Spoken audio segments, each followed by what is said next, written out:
रामचंद्र भगवान की, भाई जी बाबा की। बोले श्री भक्तवत्सल भगवान की जय। पूज्य श्री भाई जी महाराज की जय। पूज्य श्री राधा बाबा की जय। पूज्य मैया की जय। अपने प्यारे भैया की जय। पूज्य दादा की जय। भक्तवत्सल भगवान की जय। हरि बोल। बड़े सौभाग्य का क्षण है कि आज भी हमें सत्संग और कीर्तन का परम लाभ प्राप्त हो रहा है। बड़ा ही दिव्य माहौल है। हर तरफ रामचरितमानस का पाठ चल रहा है और कल हमारे राम जी आने वाले हैं। तो भैया 500 सालों बाद राम जी आ रहे हैं।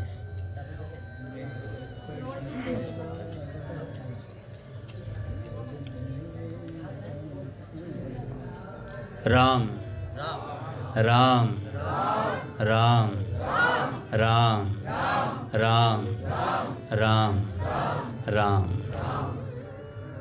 हम नित्य विनय पत्रिका से राम नाम की महिमा सुन रहे हैं और गोस्वामी तुलसीदास जी आज कहते हैं, सुमिरि स्नेह सो तू नाम राय को, संबल निसंबल को सखा असहाय को, भाग है अभाग ही को, गुण गुणहीन को, गाहक गरीब को, दयालु दानी दीन को, कुल अकुलीन को, सुन्यो है वेद साखी है, पांगुरे को हाथ पाएं आंधरे को आँख है, माए बाप भूखे को, आधार निराधार को, सेतु भव सागर को, हेतु सुख सार को, पतित पावन राम नाम सो न दूसरो, सुमिरी सुमूभ सुभूमि भयो तुलसी सो ऊसरो। गोस्वामी जी महाराज कहते हैं भावार्थ में, हे जीव तू प्रेम पूर्वक राज राजेश्वर श्री राम के नाम का स्मरण कर। देखो भैया, जो राम जी कल आने वाले हैं ना, उनके नाम का वर्णन चल रहा है। राम न सकहीं नाम गुण गाई। जो राम जी स्वयं अपने नाम का बखान नहीं कर सकते, उनके नाम की बात चल रही है। तो गोस्वामी जी कहते हैं, हे जीव तू प्रेम पूर्वक राज राजेश्वर श्री राम के नाम का स्मरण कर। उनका नाम पाथेहीन पथिकों के लिए मार्ग व्यय कलेवा है। जिसका कोई सहाय नहीं होता उसके सहायक हैं राम। यह राम नाम भाग्यहीन का भाग्य और गुणहीन का गुण है। राम नाम जपने वाले भाग्यहीन और गुणहीन भी परम भाग्यवान और सर्वगुण संपन्न हो जाते हैं। यह गरीबों का सम्मान करने वाला ग्राहक और दीनों के लिए दयालु दानी है राम नाम। यह राम नाम कुलहीनों का उच्च कुल। राम नाम जपने वाले चांडाल भी सबसे ऊंचे समझे जाते हैं और लंगड़े लूले के हाथ पैर तथा अंधे की आंखें हैं राम नाम। राम नाम जपने वाले संसार मार्ग को सहज ही में लांघ जाते हैं। इस सिद्धांत का वेद साक्षी है। वह राम नाम भूखे को माँ बाप और निराधार का आधार है। संसार सागर से पार जाने के लिए यह राम नाम पुल है और सब सुखों के सार भगवत प्राप्ति का प्रधान कारण है। राम नाम के समान पतित पावन दूसरा कौन है, जिसके स्मरण करने से तुलसी के समान ऊसर भी सुंदर भक्ति प्रेम रूपी प्रचुर धान की उपजाऊ भूमि बन गया। ये गोस्वामी तुलसीदास जी कहते हैं। ऐसा राम नाम गोस्वामी जी ने जपा। काका ने एक बार गोस्वामी जी का चरित्र सुनाया था। आप जब भी गोस्वामी तुलसीदास जी का चरित्र सुनेंगे तो आपको पता चलेगा राम नाम की क्या महिमा है। जब गोस्वामी जी ने राम नाम जपना शुरू किया था ना महाराज, हर जगह राम ही राम दिखाई देता था। हर जगह राम ही राम दिखाई देता था। माता पार्वती पूछती हैं भगवान शंकर से कि आप अयोध्या धाम की और सरयू जी की महिमा बताइए मुझे। तो मैं अभी अयोध्या धाम की पढ़ पाया, तो मैं उसी को पढ़कर आपको सुनाऊंगा इसमें से। ध्यान से सुनिएगा कि बहुत, क्योंकि ये हमें मिलने वाली नहीं है ऐसे सहजता से। भगवान शंकर ने कहा माता पार्वती से, हे पार्वती, यह अति गुप्त सनातन रहस्य जो कि मैंने आज तक किसी से भी नहीं कहा है, वह तुमसे विस्तार सहित कह रहा हूं, उसे सावधानी से यत्न पूर्वक सुनो। जिस समय मनुष्य अयोध्यापुरी में जाने की इच्छा करता है, उसी क्षण उसके नरक में पड़े हुए पितर नरक से छूटकर स्वर्ग में जाकर अपने वंशजों की कीर्ति का गान करते हैं। मनुष्य राम के मार्ग यानी श्री अयोध्यापुरी की यात्रा में पैदल चलकर जितने कदम मार्ग में रखता है, उसे पद पद पर अश्वमेघ यज्ञ का फल मिलता है। जो मनुष्य अयोध्यापुरी को जाते समय अन्य लोगों को भी तीर्थ यात्रा के लिए प्रेरणा करके ले जाता है, वह पापों से छूटकर इच्छित मनोरथ को प्राप्त करता है। जो धर्मात्मा व्यक्ति अयोध्यापुरी जाने वाले यात्री को तन मन धन आदि से किसी भी प्रकार की सहायता पहुंचाता है, वह इस संसार में यावत जीवन पुत्र पौत्र ऐश्वर्य आदि जन सुखों को भोगकर परलोक में इंद्र के नंदन वन में विहार करता है। अयोध्या जाने वाले तीर्थ यात्री का जो प्रेम भरी मीठी वाणी से स्वागत करता है, वह कुबेर के चैत्र रथ नामक वन में विहार करता है। और अयोध्या के तीर्थ यात्री को मार्ग में थक जाने पर जो धर्मात्मा सवारी का प्रबंध कर देता है, वह हंस युक्त विमान से इंद्रलोक को गमन करता है। अयोध्या जाने वाले तीर्थ यात्री को मध्याह्न में भूख प्यास के लगने पर जो धर्मात्मा भक्ति भाव से अन्न जल देता है, उसे जो पुण्य मिलता है, हे पार्वती, उसे सुनो।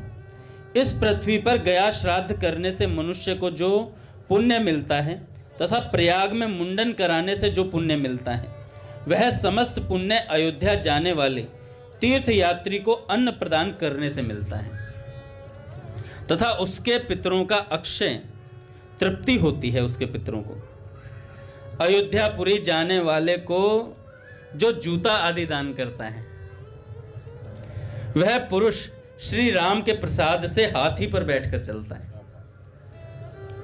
अयोध्या जाने वाले तीर्थ यात्री को जो मनुष्य विघ्न बाधा पहुंचाता है, वह मूर्ख कल्प भर रौरव नरक में डूबता रहता है।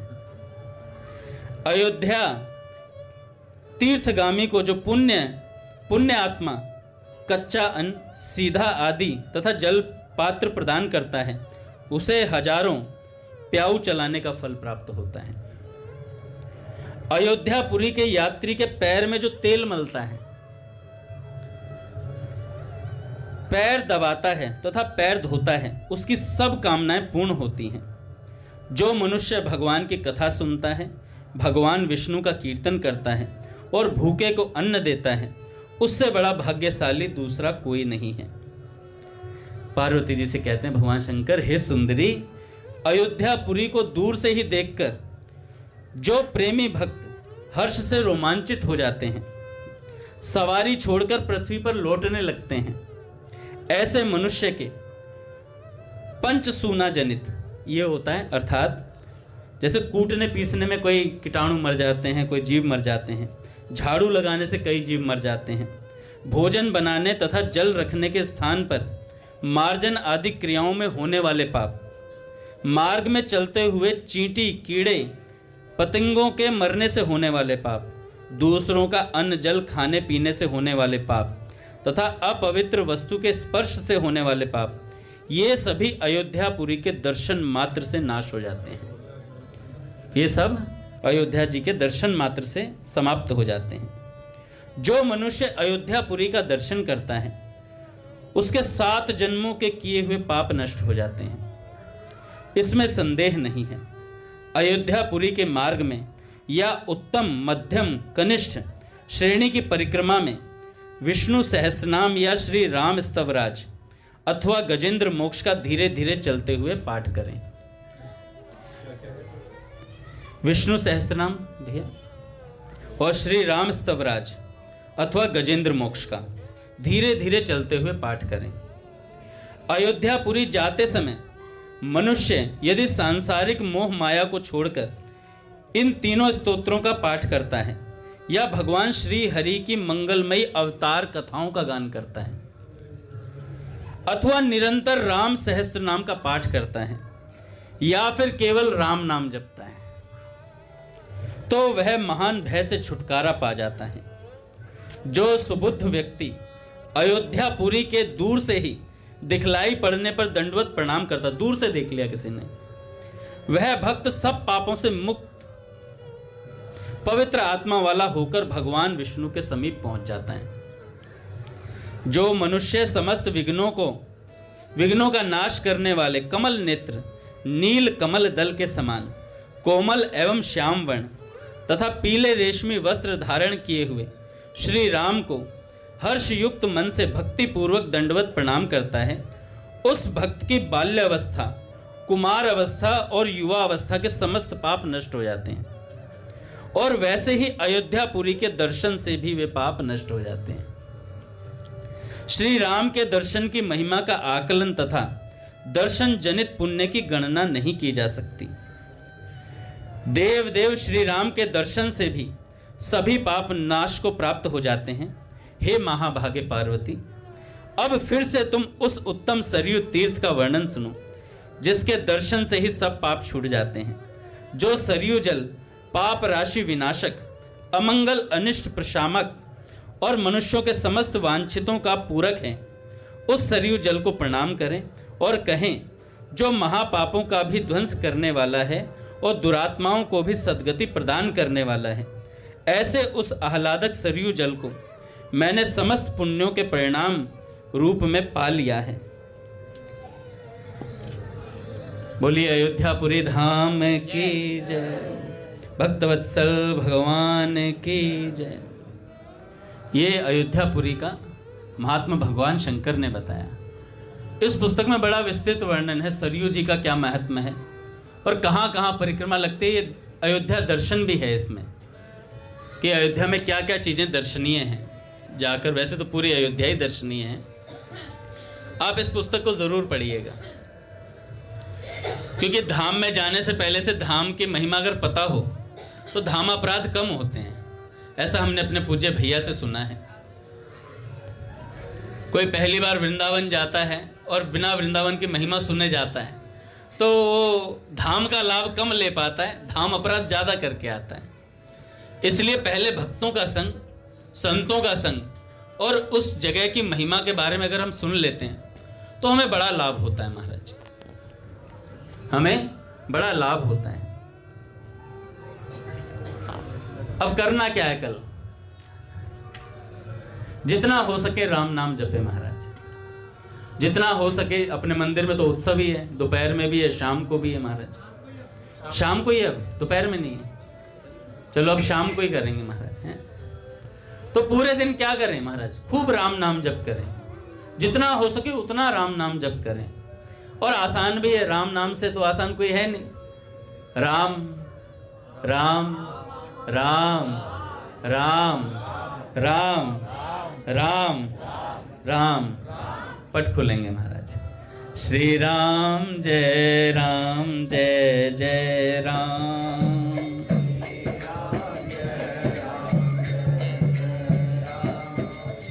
राम नाम रसिया श्री हनुमान, श्री हनुमान अवध सरयू अति अभिराम।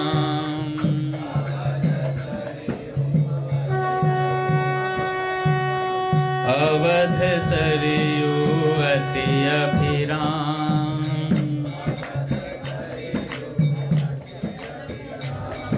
श्री राम जय राम।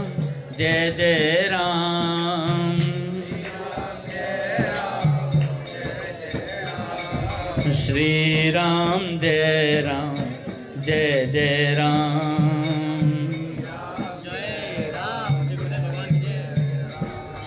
श्री राम जय राम। श्री राम जय राम।